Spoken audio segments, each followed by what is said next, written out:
In a cozy city corner, behind comic books and a half-eaten tuna sandwich, lived Miso, a tiny kitten with one big dream: to become Spider-Man. Each night, while the house slept, Miso climbed bookshelves, struck heroic poses, and whispered, "With great purr comes great responsibility."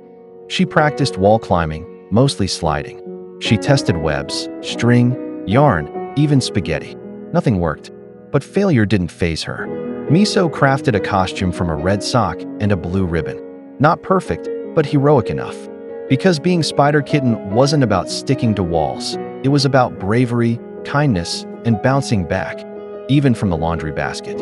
And so, at sunrise, Miso stood tall on the windowsill, tail swaying like a cape, ready to protect her city from buzzing flies. Spider Kitten was on duty. Subscribe to our channel for more possum tales and interesting videos. Thank you.